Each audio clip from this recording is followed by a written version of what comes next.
Welcome along. The former First Minister of Scotland, Humza Yousaf, has announced that he will be stepping down as an MSP at the next election. We've come across footage here at GB News of how the general public have greeted this.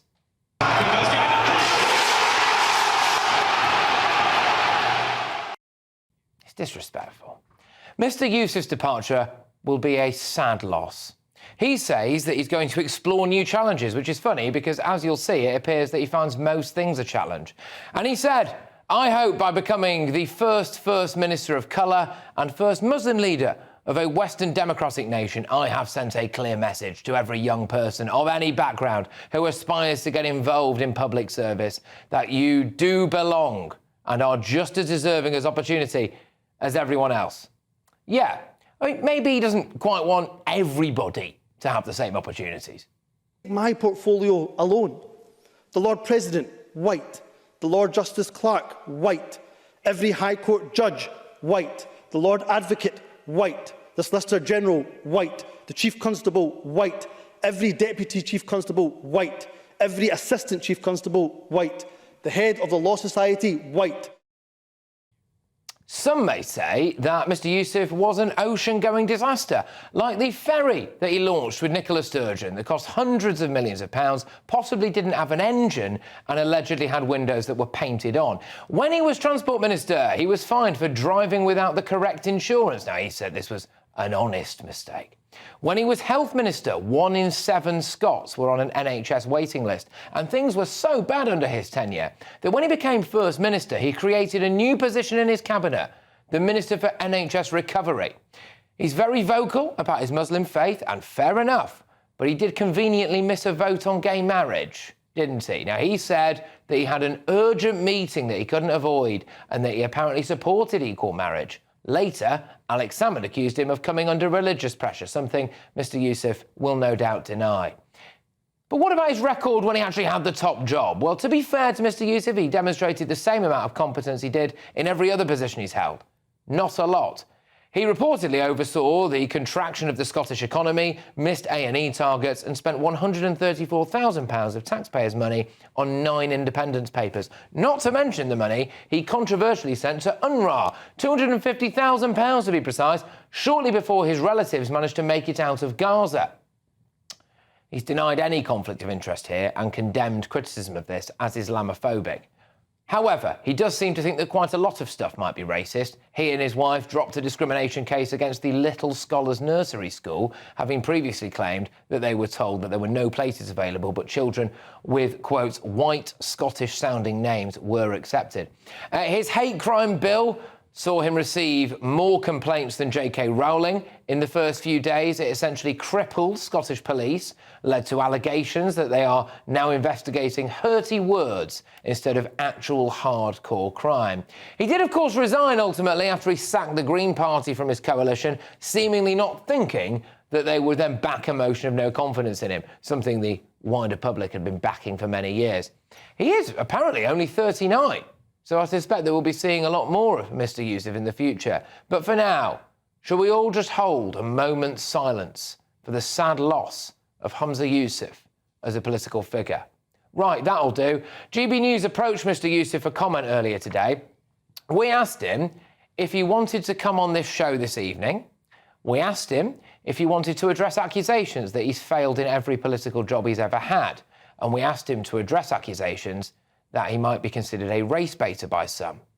We have not heard back. But first, the Duke and Duchess of Sussex's recently released Christmas card features a rare photograph of the couple's children, Prince Archie and Princess Lilibet.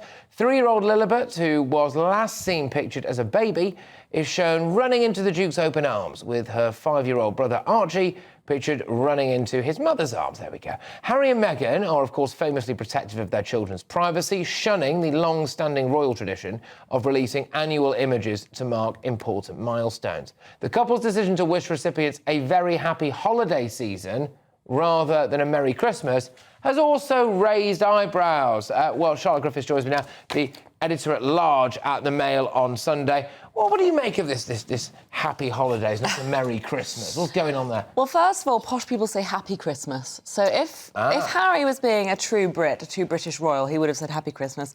But it's been a long time since he said Happy Christmas. His first holiday card was years ago. And I remember the one where they first announced Lilibet was born. It was a happy holiday card. And we gave him a bit of a grilling then. It's so clearly done by Meghan, isn't it? I mean, it's that kind of funny writing and clearly saying the Duke of Duchess of Sussex and then the holiday. It's American through and through. It is a bit, really. What do you make of their decision to maintain their children's privacy at all costs? We've got pictures of them from the back, so, you know, no face shots, really. Part of me thinks that's fair enough. Part of me thinks that maybe they're saving up for the whopping great big payday in a couple of years' time of the first ever kid reveal. I do agree. I think they've got that in their back pocket. However, I have been saying the same thing for years. Oh, they're just saving the big reveal. But a few years have gone by now, and we've never seen the big reveal. I think they've been really discreet with this picture. You can barely tell, you know, it's so tiny, especially it's one of 6 pictures. You know, a holiday card they did about 4 years ago was much more clear. You could really see their faces. And, of course, in the Netflix documentary, you see them quite close up. So it does make me think that maybe they're saving it in their back pocket, but they've still got their Netflix deal for now. So maybe if that falls by the wayside and they can't get any magazine deals, they'll finally do it. What do you make? There's a picture in it. I don't know if you can bring this back up on the screen here, but there's a couple of, like, kind of virtue signally pics in it, which is Prince Harry holding the hand of a chap in a hospital bed. It's on the screen now. It's the bottom right picture there. So, yeah. Well, I suppose it's virtue signalling. It's obviously the very American tradition is to recap your year. And, you know, surprise, surprise, they've recapped the times when they've been the most humanitarian, the most Meghan and Harry they could ever possibly be, and Meghan hugging a girl in Colombia there. Of course they were going to pick pictures like this. I mean, they just were. What I do think is quite surprising is how coupley they are in some of these photos, because they're having their professional separation at the moment, which means that they're not really being seen together in public at all at the moment. But yet here they are highlighting some times when they were clearly in each other's arms. So I found that quite surprising, actually. Well, why? Because there were rumours that it was more than just a professional separation. Well, even if it was more than just a professional separation, and there are rumours about that, it's just the fact they seem to be very clearly doing a professional separation. So then why release a holiday card where you've got them all snugly together on professional engagements? I just found that surprising. It's almost like maybe they are trying to counter the rumours. Yeah. But yet they still are, despite the rumours, refusing to be pictured together, walking down red carpets and their usual things that they do. They're just not doing them at the moment. Yeah, I do find that slightly bizarre. Look, one person who definitely will not be making an appearance at the royal family's Christmas celebration centre is Prince Andrew. The Duke of York will reportedly stay away this year amid a scandal over his links to an alleged Chinese spy, Yang Tangbo, who is said to have been a close confidant of the prince. I mean, is this an actual final nail for the coffin? And can I also just say as well, this is raising serious questions about where Prince Andrew got the money from for Royal Lodge, isn't it, to stay there? Did he just miraculously find £3 million down the back of the sofa? Yeah, everyone has been wondering. The hunt has been on for who will provide that money for Royal Lodge. And at one point we thought it might be this guy called Johan Eliash, who's a really good friend of his. But it turns out that guy's actually kind of pretty much cut him off. And actually he was really struggling to find people that he could borrow cash off. So I suppose if he has managed to find money from somewhere, it will be someone quite dodgy, essentially, because anyone with a business reputation to preserve won't go near him and haven't done for years. So who knows, it could have been this guy. I mean, we will find out in the fullness of time, that's I'm sure. the next big story here, isn't it? That is the next big story. And it might all be above board. It might have... everything might be absolutely fine. You never know, it might even be his own daughters or his sons-in-law or whatever. We don't know, really, do we? But, when you look at the company that he's kept in the past and you think, well, hang on a minute, I would be not reluctant to put money on the idea that this is someone a little bit dodge. Yeah, I think the pressure's going to be on for him to declare why he was able to reassure the keeper of the Privy Purse that everything was fine. Do you remember he said that he was satisfied that it had been taken care of, right? But without providing any information. So I think he should do that. I think the pressure was on for him not to attend the Christmas at Sandringham, but really the pressure should be on for him to either move out of Royal Lodge or tell us where he's getting the money from, or preferably both.